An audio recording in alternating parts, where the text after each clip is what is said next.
All right, guys, it is Championship Sunday. Welcome to Sunday NFL Countdown, consistently inconsistent edition. We're all here. The boys are in the building. I'm Colin Morris, your host. Joining me, Leighton Markwood. What's up, Leighton? What's up, boys?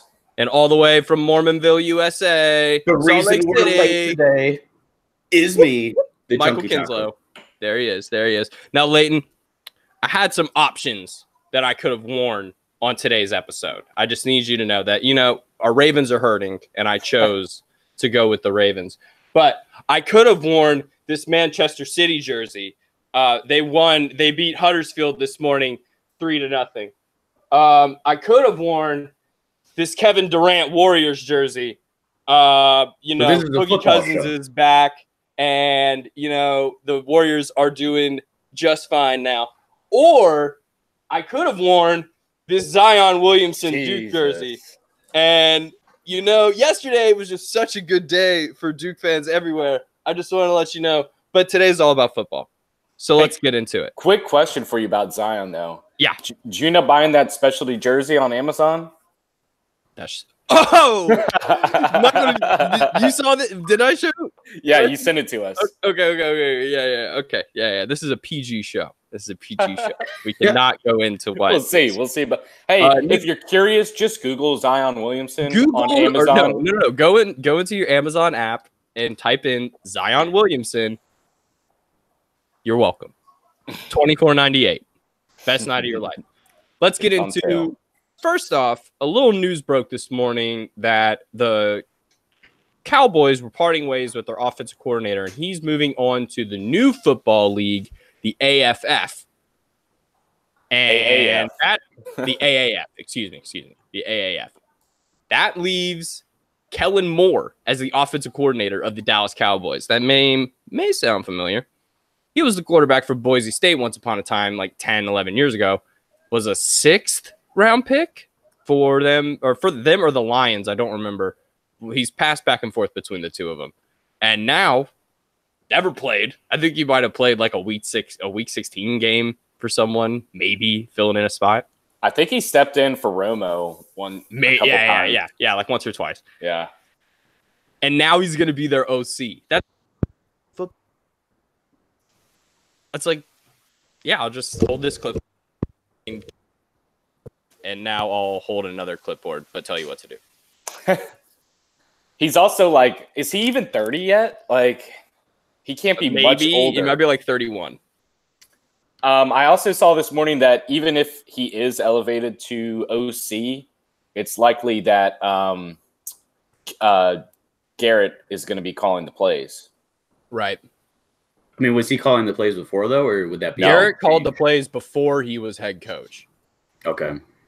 But, yeah, Linehan's been calling the plays the last few years. Right.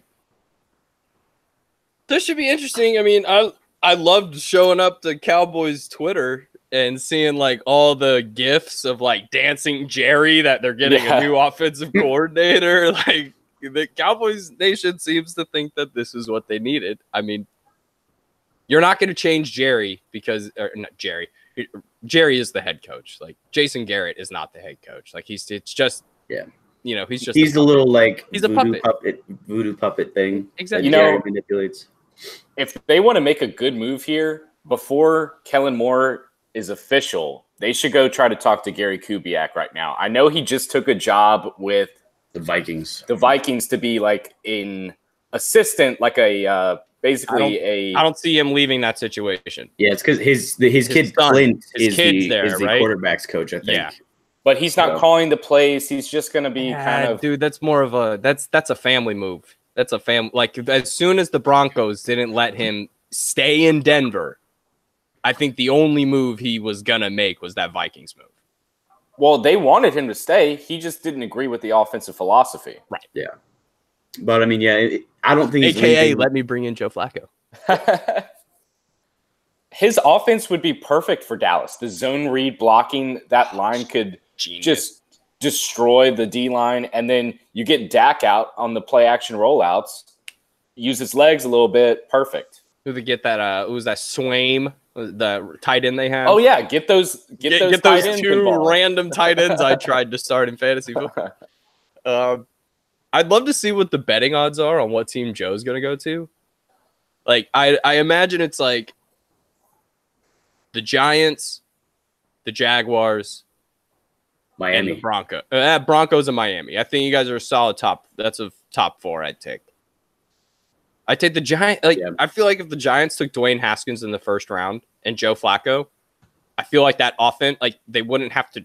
There'd be a couple more calls that Haskins could get. He's not like crazy with the legs, but he's got the cam possibility where he could get you that 16-yard. You know, the field's wide open. I can get it for you. Yeah, but other than that, his arm is a cannon, much like Joe's. So I think Joe would be a pretty good fit in all of those teams. Yeah.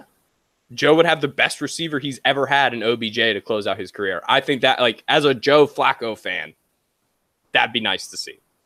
I think Denver would be a good fit. I know Michael isn't the biggest fan of that, but I think he and Sanders and Sutton would be a good duo, you know, with Joe. Yeah. And I wouldn't be surprised if they tried to, like, they call Torrey Smith in, like, late May. Yeah. You know, hey, man, what's up? Get some burner in there. Is Anquan still taking calls? Yeah, right? Dude, Anquan probably is taking calls, man. Anquan's loving it. That dude was impossible to retire. I think I saw a flashback the other day. It was on Instagram, and it was Torrey Smith standing in the middle, and it was Anquan Bolden and Jacoby. Yeah, that was real cool. That was cool. That was cool. I almost shed a tear. Oh yeah, woo, right, Michael? Woo. Woo, what a wide receiver core. Jacoby Jones, what a guy, right? What a guy. The definition of a one-hit wonder. Yeah. Jacoby Jones for 2 things: catching that ball against the Broncos and being tripped by Mike Tomlin. And the Super Bowl, 2 touchdowns. Okay. Let's just lump that whole playoff run. Yeah. And then wasn't that the same season? I think it was earlier in the season, game, right? Yeah, I think it was Thanksgiving that year. Yeah. Okay, well, let's move into the games. Let's pick these games. They start in about an hour, 45 minutes. First up, we got the Rams visiting New Orleans. Okay. New Orleans is a 3-point favorite. I'm not too worried about that. I'm worried that New Orleans is not going to be able to stop Todd Gurley at all. Or Manderson. Right. Get that thick boy out there. Did you see that they compared him to Jerome Bettis on Countdown this morning? I was like, are you people insane? CJ said he's got that man pregnancy weight on him right now. Yeah, just because he's like pot roast running back edition doesn't mean that he's Jerome Bettis. Dude, he was sitting on his couch for 10 weeks, just chowing down, resting up, getting that body healthy, and now nobody can tackle him. Yeah. Nothing but chow mein and leg day. He's been eating that Campbell's Chunky Soups. Because it's been so good. Okay. So I think my key to the game, I'm really going to be interested to see, because Michael Thomas went off on this team. He went for 211 yards and a touchdown against them earlier in the season. And that was straight up on Marcus Peters. That was without Aqib Talib. Oh, yeah. Without Aqib Talib, though. But he crushed Marcus Peters. Today, watch how they'll shift Michael Thomas inside to attack the zone. And watch, that's their key. If the passing game is so dominant for New Orleans this is going to be crazy. So is that what you think the Rams are going to do? They're going to play zone? Because I'm almost thinking they might just stick Talib on him and say, well, just try something different. A better corner than Peters is. He's not as fast. I don't know, man. Like Talib has been, he's been hurt. I don't know if you just throw the guy that's been out for some of the season on the best receiver in football. I don't think you can trust Marcus Peters at all. No, right. Marcus Peters is good, solid to cover your 2 guy. And I would trust him with that all game, but like covering one solo the entire game, a little too much. It's just going to be rough. And like, imagine, but they're going to have to throw the ball because the Rams are going to control the clock. We found out real quick. watching these last couple of games, the Rams are going to run the ball. And the Saints running game has been non-existent for like 5 weeks now. Ever since Leighton needed Alvin Kamara to win a fantasy championship. Come on, man. Give me something, Alvin. But he's gone. Like, where did he go? And like Stephen A. Smith always says, we're putting out the APB, but I'm putting it out for him and Mark Ingram. I haven't seen either of them. We haven't seen Ingram all season, man. He had like one game mixed in there. Who was it that picked him in like the 6th or 7th round and sat on him all year? Was it Kevin? Was it other Kevin? Was it you? No, it wasn't me. Oh. I don't know. Was it other Kevin? It might have been Luke, actually. It might have been Luke. That's just it's like the most talented backfield in football, hands down. And they're is it the line? It's Are they be too the predictable? line. I mean, like, you got to look at how Fletcher Cox, like, if you think it's the line, you got to look at how Fletcher Cox made himself a big man last week. Because Fletcher Cox was the reason the Eagles stayed in that game as long as they did last week against that Saints line. And Brandon, what's his face? The Cooks? Yeah. Not Cooks. No. Brandon Graham. Graham, the guard going out. Like that. Yeah. That was big. Like, they were talking about how the Saints line has been reshuffled this year like 5 or 6 times just because of injuries and stuff. I mean, the Rankins, and then Benjamin Watson's out for them too. That's their like.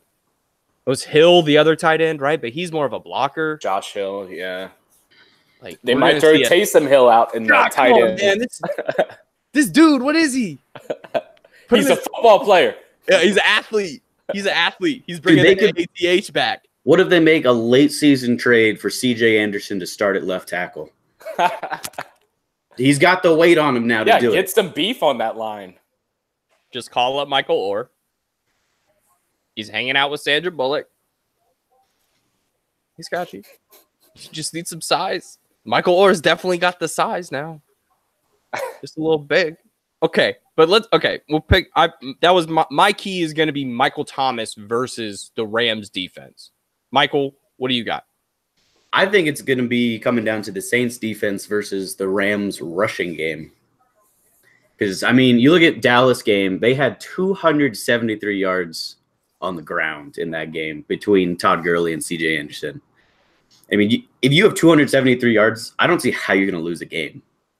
Yeah. I mean, honestly, I'm sure there's a million stats you can pull up. You know, like they always show if Zeke has more than like 75 yards a game, it's like the Cowboys are like 20-0 or something like that. Yeah. But like, you know, if you're really letting someone run for 270 yards on you, I just don't see how you're going to win that football game. Time of possession wise, your defense is just going to get roasted by the end of the game. You're just going to be so tired by the end of the game. And then just if you're putting 270, you got to be putting points on the board. So, and to go back to what we were just talking about, I think what you see, and we did say it briefly, are the Saints too predictable? When they bring in Kamara, when they bring in Ingram, does Ingram have a diverse enough playbook, like enough options that he's not insanely predictable for, sorry guys, a really good defense? Like there are really good players on this Rams defense. That entire front line is top 10 draft picks, right? Yeah. Like they're going to figure you out. And then for the Rams, there's not much difference between the Todd Gurley plays and the CJ Anderson plays. Todd might just take a different outside cut than CJ plows dudes in the middle, but it's basically the same halfback gut play up the middle. Yeah. So when you look at that, it's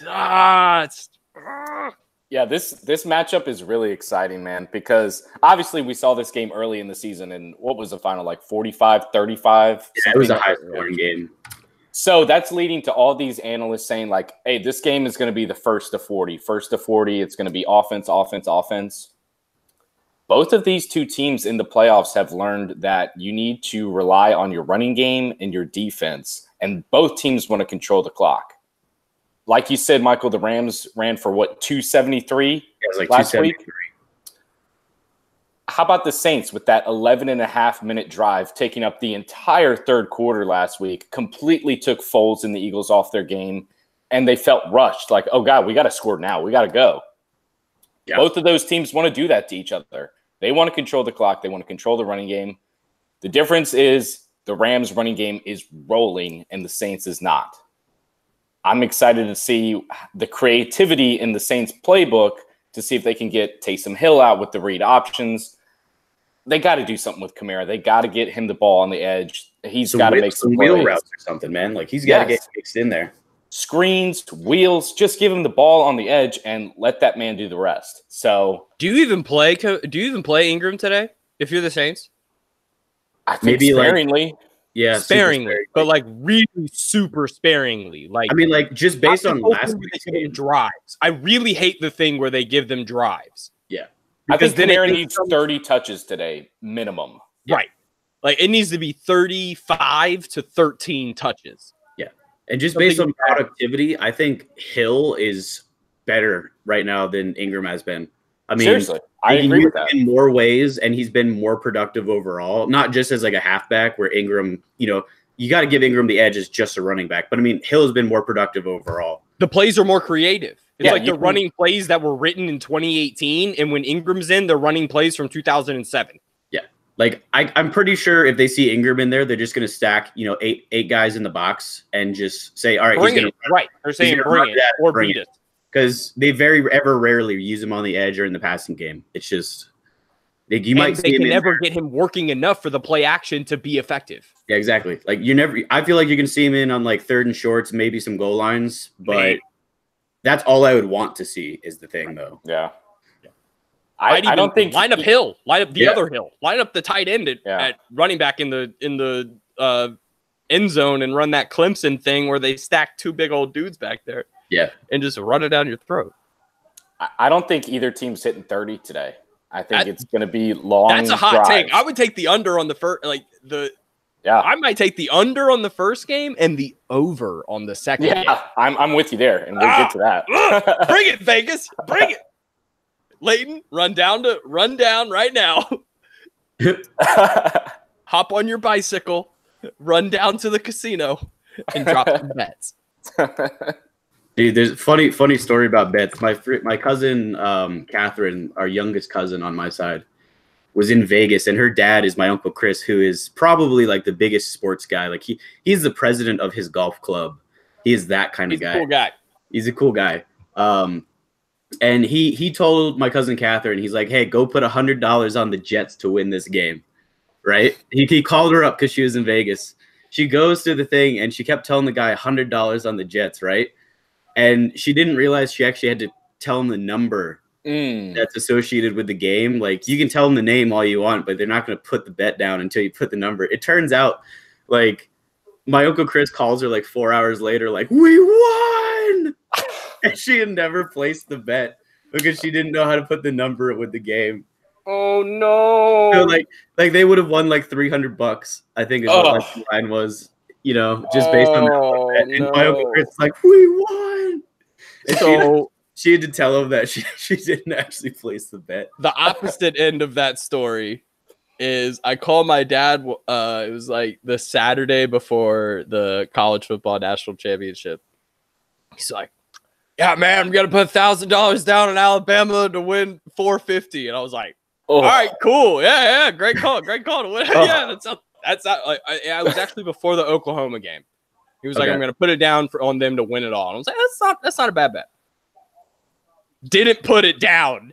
Yeah. You didn't put it 2020, down. Like, oh, thank you. Genius watching that game. Like, ooh, that would have just been salty. Super salty. A grand down the drain. Oh, okay. So let's pick this game. This is a fun game to pick. Yeah. So we're both taking the under here, Leighton. What are you coming in at? As the total? Because it's 57. 57 is the over-under. 57. Give me... I think that's close. It's going to be around 50, I think. I think it's going to be like 27 to 23, that kind of game. Now, actually, let me pop off my headphone because I can probably hear Saints fans partying, just an hour and a half down the street. Yeah, definitely. I'm sure there are no Saints fans in Biloxi whatsoever. Yes, it's Saints Mania here, and I'm actually going to Deuce McAllister's new bar in town to go watch this game. So I'm excited to see all the Saints fans in town. Said the score, but you didn't say who you were picking. I know. I've been saying it pretty much all week. I think the Saints are going to pull this one off. They're at home. They're in the Dome. There's something about Saints Mania. These people are crazy. I don't think they're going to let the Rams get out of town. If the Rams win this game, that team is not getting out of this town. So do they want to survive? I didn't even think. Do they want to survive or just let the Saints win, have a nice day, and move on with their lives? It's like the polar opposite of basketball. So like the Warriors are playing. They played the Clippers on Friday, and then they play the Lakers on Monday. So they were like, "Oh, I wonder what they're gonna do in LA for 2 days." And then you'd wonder, like, "Oh, if the Rams won, it would be like, oh, we got 2 weeks off. I guess we could just hang out in New Orleans for the night. Yeah. We got MLK Day tomorrow. We should." Yeah. Oh. Get out of town. Get out. Run away. Run like Todd Gurley. Straight. Just whoosh. All right, Michael. What you got? All right. I'm going to say they're going to hit 60 points. Oh, Michael's taking the over. Okay. Taking the over. But I have said at the beginning of the season, my dad can quote this. The Rams are going to win the Super Bowl. That was my pick at the very beginning of the season, and I'm going to stick to my guns. I think it's going to be a little higher scoring than what they're indicating, but I think it's going to be Rams controlling the clock. I don't think the offensive line is going to hold up for Drew Brees. I think it's going to be Rams fairly one-sided. But I think the Saints will put points down. I mean, it's Drew Brees. They're going to put points down. But I think the Rams are going to be pretty solidly handled today. What are you thinking, like 33-25? Yeah, somewhere in there. I mean, it's going to be – I think it's more than it's at least a touchdown victory for the Rams. So we'll say 33-24. It works for me.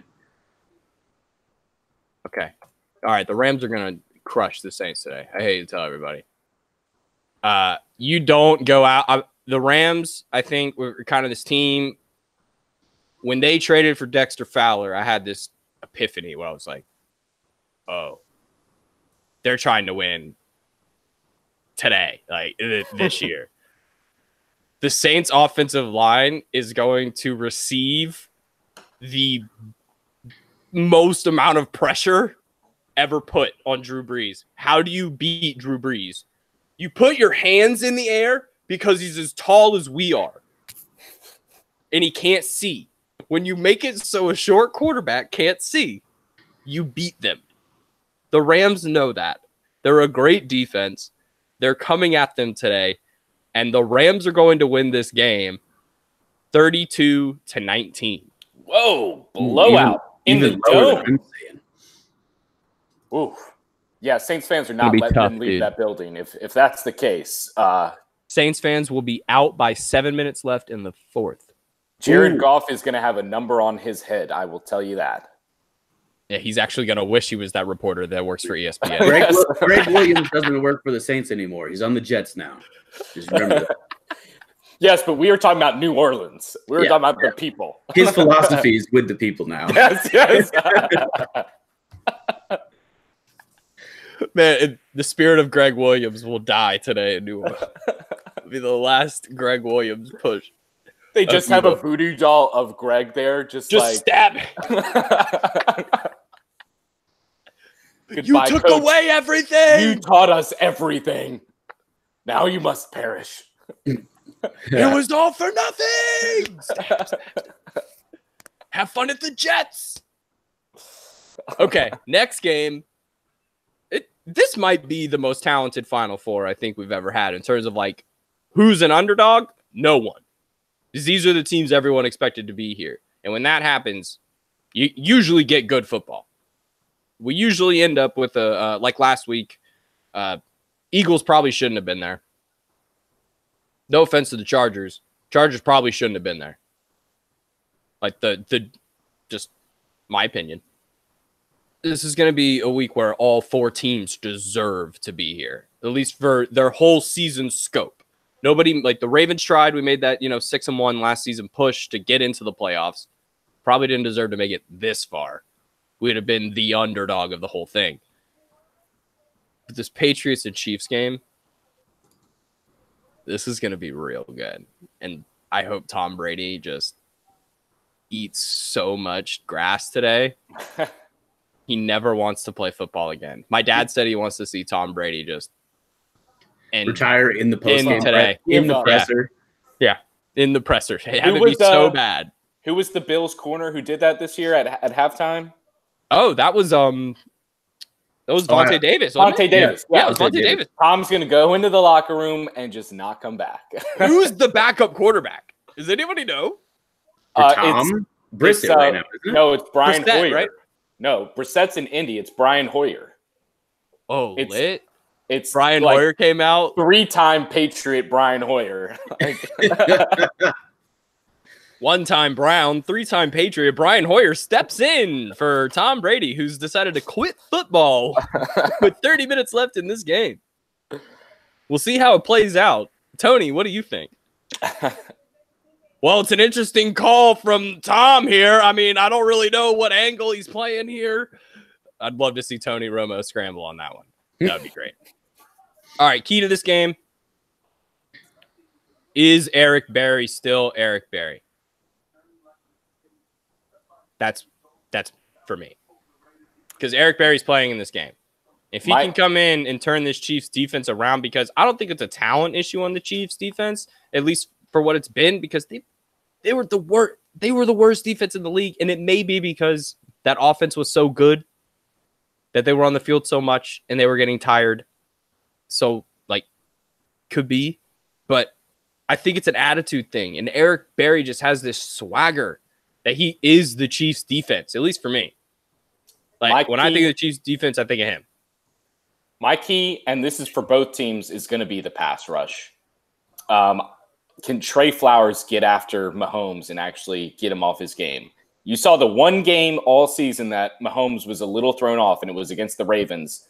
And they were bringing guys every play. They were bringing 5, 6, 7 guys, 9 guys at times every play. And Mahomes was off his game. They only put up 24 points. I guess 27 in the end.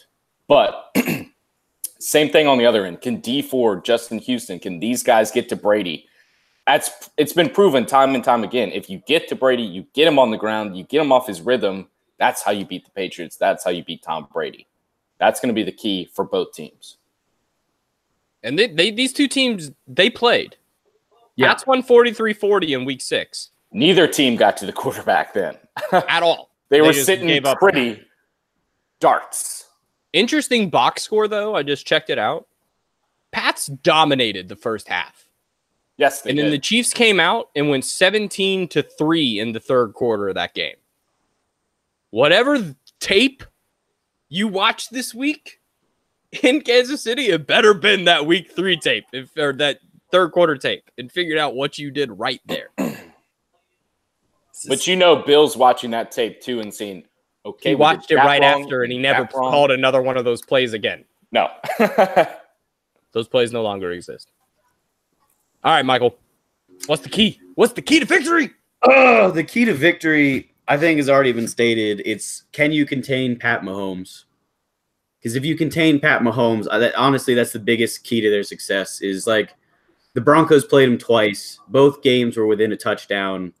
And the big thing about those games is I think we sacked Mahomes maybe once in both games. And and your D-line is good. Yeah, and we have a good D-line. And if you look at the knock, the hurry ups or if you touch the quarterback, I don't even know if they have a stat for that, but where he's physically being dragged down and still somehow throws a miracle 40-yard pass. That baseball player.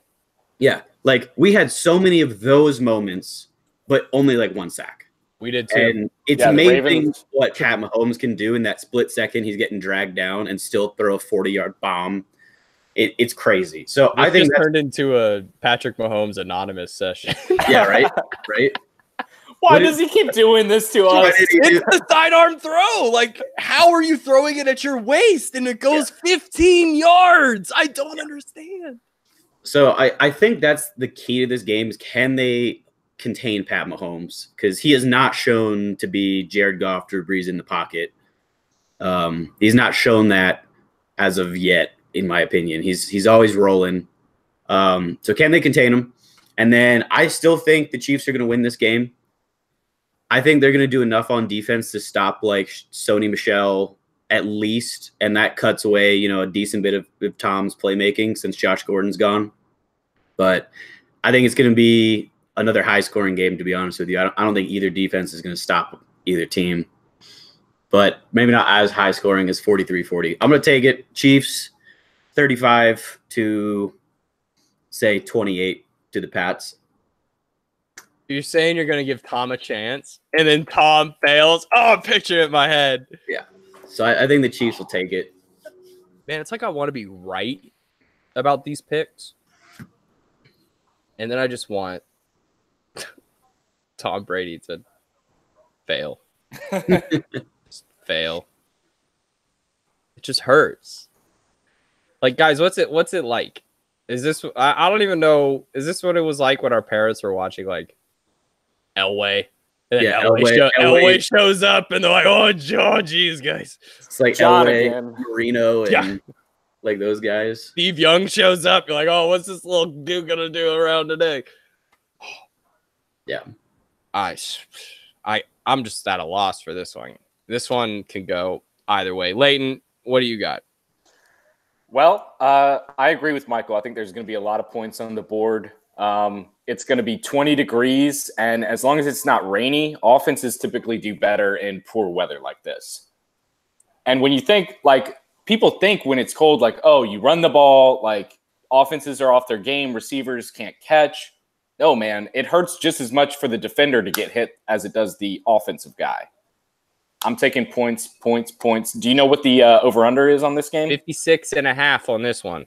Wow, surprising. I'm hitting. Yeah, somebody worked real hard this week in Vegas. They were like, nah, we'll give the home teams 3, and let's say 56.5, 57, we'll give one of them to each. Bill Belichick and Tom Brady's deal with the devil is not over yet. For some reason, they still have 2 more years left in them. Mahomes, Chiefs fans, don't worry, man. Y'all are going to be good for years. Like 10 years, you might get 2 or 3 Super Bowls out of it. This ain't the year, man. I can't go against the Pats anymore.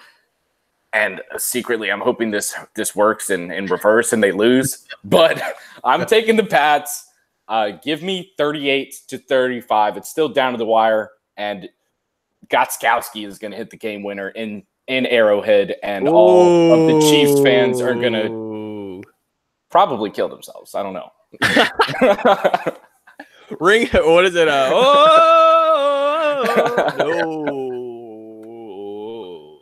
And what isn't that the same score that the first game was? No, it's 43-40. Okay. 83 points in the first game, and they were like, yeah, we'll do 57.5 on this one, or 56.5. That'll be fine. Okay, here we go. Time to be wrong again, all the time. Pats are gonna win this game, guys. I can't. I want to be right, and I like being right more than I want Tom Brady to lose this game. So Pats are gonna pull this one out, 37-32. Interesting score. I like it. Some 2-point conversions in there. Maybe a safety. Who knows? It's the playoffs, and so. We've covered the games. One final thing. While we were asleep, Roger Federer was ousted at the Australian Open. Can we get some wowie claps in the chat, please? Can we get some claps in the chat? Thank you. And now, everyone go look up. Yeah, how do you pronounce this dude's name? It's Greek. All I know is it's Greek. And I'm going... It was the first thing I saw when I woke up this morning. I was like, who? What? Tsitsipas. Something. I would be slaughtered as soon as I ever step foot into Greece. But now this is just letting Rafael Nadal win this one. This was so one. Here's your elevator. You know, just take the elevator right on up. Every time somebody that's not Rafa beats Federer, Rafa usually goes on to win that title. So if we get a little Rafa Djokovic in the final, and Federer was 2-time defending champ. But this kid that Rafa's playing, TFO, is this kid I was talking to Leighton about. He's from Maryland. His parents are immigrants from Sierra Leone. He's like 20 years old. His dad was a custodian at a Maryland tennis club. And now he's in the quarterfinals of the Australian Open. And he's 36 of the world. So I'm confused. Rafa was like, well, he's playing great, but he hasn't seen me yet. So we'll Rafa, have you seen him yet? Like, yeah, right. And in the dirt, like, oof. Well, it's not in the dirt. That's hardcourt. Oh, Aussie is? Aussie's hardcourt, French is clay, Wimbledon grass, US is hard. I was thinking that Aussie was clay too. I wish. That'd be crazy. If it was dirt clay, like if it was dirt, I like dirt, not dirt. There's like I played on stuff at in Mount Pleasant in Snee Farm. It was there's like it's almost green, but it's not green. It's like a dark green clay, and that's more like rocky and bitty. But what they play on is like sand, like crisp, hard sand in France. And it's like, whoa. It looks so pretty. That is shit right there, dude. When they skirt all over the place and you see the big old gust of dust going, you're just like, oh, it's so cool. Just makes it better. Well, then tomorrow you got basketball's on all day. MLK Day basketball. Enjoy the day off. Hopefully we pick some of these games right. Some of us are going to be wrong. Some of us are going to be right. That's the best part about this. We'll come back. Doesn't have work off? Me. Oh. Ooh. Yeah, I might work for the government, but I don't get the day off. Yeah, you might work for the government, but I'm not shut down. yeah. No, my branch of the Air Force is still kicking. So yeah. You guys are good. Well, other than that, we'll try to meet back on Wednesday, see how things go. Then we got the Pro Bowl next week, so we got a weird week off. I believe we're coming up on NBA All-Star roster releases. I believe that's the 24th. So Leighton might want to do a little backdoor 3 special on that. Everybody vote Brad Beal, because if that man doesn't make it, Brad Beal is not making atrocious. He's making the All-Star team. Just put him on the team. The NHL All-Stars this week. Yeah. Like end of this week. No Ovi, right? I did drop down. I liked how they did that. It was the 3s, and then they switched them up, and that was cool. I like that. That was different. But I'm still trying to find a way to go to Charlotte for the All-Star game. Leighton, did you have a good time when you went to New Orleans? What did you do when you went to the All-Star game? So I went to All-Star Saturday. So dunk contest, skills challenge, 3-point. Dude, it was a blast. Yeah, how much was that? Stadium was packed. I think I paid like $130 for the whole thing. Okay. If anyone wants to go to SeatGeek.com and look up how much Saturday is this year, it's like $600. So I don't know who's showing up, but somebody big is showing up. But I'm thinking about doing Friday because I got the Rising Stars Challenge, and I'd like to see Luka.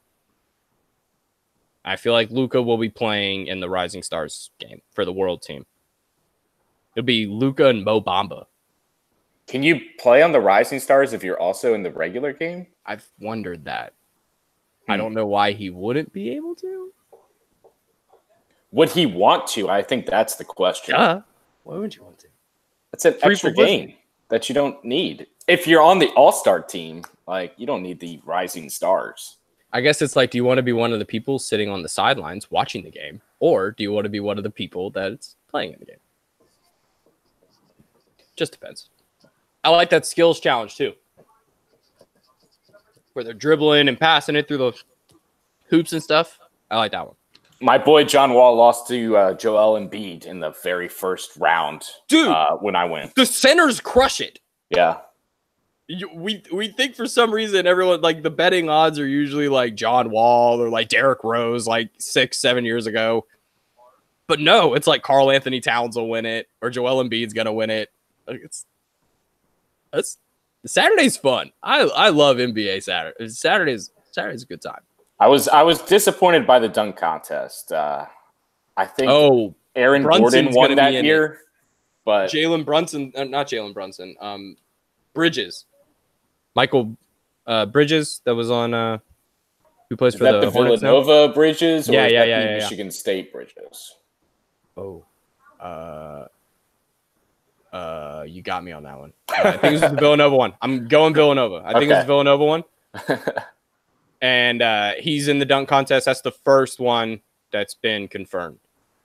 And if I don't get Dennis Smith Jr. in this one, I know he's probably not going to be on a team. Right? Which is that? Are the Mavs going to trade him? Rick Carlisle came out and he's like, "We want him back," but like you've already said too much. You've already said you were going to trade him. Yeah. Send him to San Antonio. He would crush in San Antonio. Yeah, because they're still missing their point guard, right? Murray's out for the season. He's out for the whole season? The whole season. Damn. It's been the Scatty Mills show. Yeah. And if you want twice weekly NBA takes, check out Fast Breaks and Hot Takes on iTunes, Spotify, Google Podcasts, and wait for it, you can ask Alexa to play, and she will play it for you. Quick plug. But that'll do it. Have a wonderful day of football, everyone. I hope the games don't suck. That's all I want. I just don't want the games to suck. I don't care who wins. I just don't want the games to suck. I think all of our takes here, besides your Rams Saints games, are good, tight, close games. So yeah, you know, let's get some good football today. Let's do it. All right, Leighton, where can the good people find you?